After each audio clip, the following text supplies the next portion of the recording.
I don't know what he was doing. It was weird. It was weird to see that type of fighting. But anyway, that's not Jake Paul's fault. So Jake Paul did what he needed to do, and he won, and he looked good. Jake Paul looked really good. I think he won all the rounds. I mean, it's good for boxing. I think he deserves a chance to fight for a world title. Jake Paul did get fatigued down the stretch, but he still held on. The boxing world reacted with mixed emotions to Jake Paul's victory over Julio Cesar Chavez Jr., Ryan Garcia tweeted. Jake did his thing, outboxed Chavez Jr.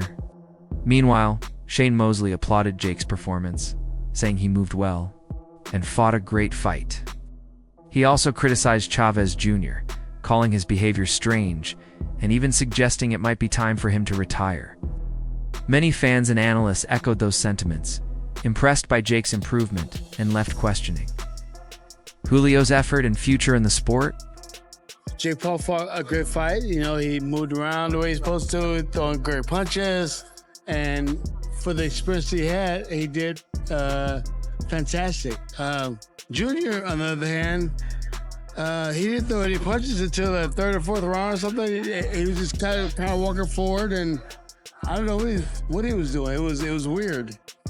It was weird to see that type of fighting. But anyway, that's not Jake Paul's fault. So Jake Paul did what he needed to do, and he won, and he looked good.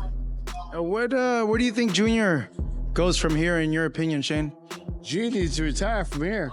Junior needs to retire. He needs to retire. I mean, if you can't throw any punches in 2, 3, 4 rounds, you need to retire. I mean, if you can, what are you doing? What are we doing? You just living off. Basically, you're living off your father's name. Yeah. That's basically what you do because you didn't even fight until the last round, maybe last two rounds, and threw some punches, and you had some success when you threw some punches. Meanwhile, Piers Morgan said, "I had a better fight with Jake Paul on Thursday than the unwatchable farce that took place tonight. The guy's lining his pockets with buckets of dollars, but he's killing boxing with this boring, staged bullshit against older fighters way past their prime." Piers Morgan didn't hold back, tweeting, "I had a better fight with Jake Paul on Thursday than the unwatchable farce that took place tonight." Oh, the guy's lining his pockets, but he's killing boxing with this staged nonsense against washed-up fighters. In contrast, rising star Rayo Valenzuela praised Jake's performance in a brief interview, stating that Jake looked impressive and did his thing. Most notably, Rayo said Jake deserves to be ranked among the top 15 to 20 fighters in his division, a huge endorsement from someone within the sport, signaling Jake's growing legitimacy. To the fight. Oh, great fight. Julio's back after all he's been through. So, I tip my hat off to him. It's not easy, especially through, what life throws at you sometimes. But, it was a good fight. What'd you make of how Jake Paul looked and fought? He doing his thing. Jake Paul's looking good. Shout out to him. Yeah. Do you think he's ready to fight maybe a top 15, top 20? Sure, yeah. So I guess where does Junior go from here, in your opinion? It's up to him. He can retire if he wants, or he can have another, fight like this. Fight a YouTuber or something. Yeah. Joining the wave of recognition, Jose Benavidez, senior father and trainer of David Benavidez, gave Jake Paul high praise after watching him beat Chavez Jr. He said, "Jake looked very sharp and even floated the idea of a future fight between Jake and his son." According to Benavidez Sr., Jake now deserves a shot at a world title. That kind of validation from an elite-level trainer marks a pivotal shift in how seriously Jake is being taken by professionals in the boxing world. I think Jake Paul looked really good. I think he won all the rounds. I mean, it's good for boxing. I think he deserves a chance to fight for a world title. He proved it today with the ex-world champion, Julio Cesar Chavez, that, he dominated and he did really good. What did you think of Chavez's performance? Early on, he didn't throw a lot, and then towards the end, he had some moments. Were you disappointed in Chavez? Well, I thought, he was going to try to get Jake Paul a little tired. He was blocking and taking all his shots, but I think he just got tired, and couldn't execute it. So Jake. Boxing analyst Showbiz the Adult, known for his sharp insights, also weighed in. He argued that Jake Paul has improved far more than most fans are willing to admit. Many still see Jake as just a YouTuber, but showbiz emphasized the technical growth and in-ring IQ Jake has developed. According to him, Jake now has the timing, discipline, and control that demand respect. It's no longer just hype, he said. It's skill. I looked at Jake. I was saying, thank you, Jake. Yep, I was saying, thank you, Jake. A lot. The thing is, not to say that because he beat a 6-year-old Mike Tyson that, that impressed me with.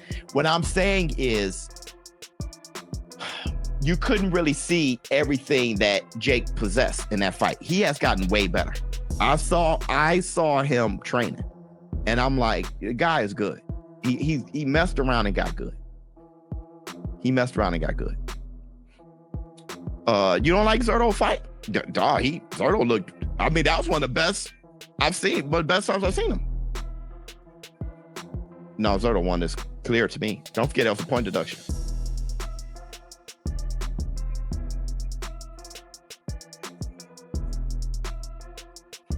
We're on 15, 113. I mean, 113, 112. 117, 110. Yeah, it was clearly Zurdo. Yeah, it was clearly Zurdo, bro. I mean, Zurdo was making a miss, and Zurdo was really, I was impressed by his defense. Ringside footage revealed just how one-sided the bout really was. From the opening rounds, Jake Paul dominated, while Chavez Jr. failed to offer any real offense. In videos circulating online, Julio barely throws meaningful punches. Jake's sharp footwork, effective jab, and solid conditioning kept him in control from start to finish. Observers noted how Jake not only outperformed Julio physically, but also displayed the mental focus of a seasoned professional. Jake Paul has defeated Chavez Jr. Right, this fight, Chavez got active in them last 3 rounds and he really showed his power. But throughout most of the fight and throughout those first 5 or 6 rounds, right, most of us were saying, is Chavez here to fight or not? Because he was not throwing very much at all. And then you thought maybe the strategy is let Jake Paul get tired because he's not used to going 10 rounds, and then maybe in those last couple rounds you could get him. But Jake Paul did get fatigued down the stretch, but he still held on. He looked well even in the final 3 rounds when Chavez was pouring it on enough to get over the top. I'd say it's impressive considering Chavez Jr. is a former champion for Jake Paul. Probably going to get a title shot soon. My question to y'all is, what did y'all think of the fight? When Chavez first came out, man, I'm like, he's not throwing. Jake Paul looked really active. I go, when is Chavez going to throw? Then Chavez began to throw, and you thought maybe the strategy is let Jake Paul get tired and then try to beat him down the stretch, right? Which I think that was the strategy. But Paul proven to hang on, and Chavez goes down in this one. So guys, what do y'all think about the fight? What do you think about Jake Paul's performance, and can he get a title shot? At the post-fight press conference, Jake Paul echoed the confidence he had shown in the ring. He gave Chavez Jr. his due respect, calling him a tough opponent with the heart of a true Mexican warrior. But Jake also took aim at critics who doubted his resilience and questioned his chin. Actions speak louder than words, he said firmly. For Jake, this win was personal, a message to everyone who questioned his legitimacy. This wasn't just a victory, it was validation that he's more than a celebrity athlete. He's a real boxer. It's between you and Cesar Chavez Jr. tonight. Now, in round 9, the heat really turned up. Did you feel the Mexican power that he promised, or do you feel like he didn't perform the way you thought that he would? No, yeah, he brought a hard fight there at the end, and that's that Mexican warrior style. I don't know how he was eating all those punches, to be honest. My hands low-key hurt from his face, and so respect to him. He had good cardio, and he came on strong at the end. He's a very, very strong guy, had a lot of power, but people underestimate my chin and my ability and my toughness. Jake, Jonathan Anger of Pro Boxing Fans. During the week, you had a viral interview with Piers Morgan where he said that he didn't think that you would beat Chavez. He felt like when you fight a former world champion, you'll come unstuck. What did you prove to not only him, but other people that have criticised you? Yeah, look, at the end of the day, actions speak louder than words, so people can sit behind their desks and sit on their TV shows and say a lot of things about my career. But everyone's tuning in, everyone's watching, and I just continue to win. And you mentioned Anthony Joshua. Does it end there? Would you want to bring Tyson Fury out of retirement? Man, there's too many people for me to fight. I need more time. At the end of the day, that's the only thing I can't do is create more time. So we'll see what happens. Following Jake's dominant win, critics like Piers Morgan found themselves reassessing their opinions. Piers had previously questioned whether Jake had what it took to beat a real, battle-tested fighter. He had dismissed Jake's rise as more show than skill. But Jake stayed composed throughout the build-up, insisting that performance, not names, tells the story. And he backed up his words with a convincing performance. The win proved that Jake is in boxing, not just for attention, but to compete at a serious level. Shit, YouTube this, YouTube that, Disney that. This shit is not a joke. I'm knocking out the best of the best, beating all of these people time in and time again. And it's about time that you old heads and all these fucking boxers who think they know about the sport put some respect on my name. Yeah, but you're not going to get, look, you're going to make a ton of money. Listen, I think as a businessman, you are brilliant, right? I give you full credit for that. When you took on Mike Tyson as a business enterprise, there's no argument. You absolutely crushed the numbers, crushed the money and everything else. But the idea that you can say on the one hand, I'm a killer, I get in the ring with the best people, and you get in the ring with a guy who's 50, he's literally nearly as old as me. I'm not talking about Mike Tyson, I'm talking about Anderson Silva, Tyron Woodley, champions in their sport, Golden Gloves champions, Ryan Borland, Andre August, undefeated fighters. The list goes But what on and great on. boxer have you been in the ring with? Former world champion on Saturday, Julio Cesar Chavez Jr., son of the greatest Mexican fighter of all time, besides me, of course. Like, I don't know what you guys want to see. I tried to fight Canelo. He ducked out of it. You asked him about that. You said he's going to kill me. So what do you want? You're laughing when you say, oh, Jake is going to fight Canelo. I think you would kill him. But then you're like, oh, you're not fighting this guy. You're the problem here with this whole situation and criticism of my career. I'm trying to fight the best people, and that's why Chavez is here on Saturday. I want Canelo. I want Anthony Joshua. I want all these people. It's been 5 years in this sport. But the problem is the only proper boxer you fought was Tommy Fury, and he beat you. And he's not even the best. He's not even the best fighter in his family. Golden Gloves champion Andre August, Brian Borland as well. Anderson Silva was an undefeated boxer. I mean, you can sit there and make up shit, but you actually don't know your facts. I fought multiple boxers with professional records, and including Mike Tyson himself, who I think is going to be a harder fight than Former boxer and commentator Tony Jeffries also applauded Jake Paul's professionalism leading up to the fight. Jeffries emphasized Jake's commitment, pointing to his decision to surround himself with elite trainers, top-tier nutritionists, and high-performance facilities. He said Jake's preparation mirrored that of a true professional. This wasn't just about money, it was about serious dedication.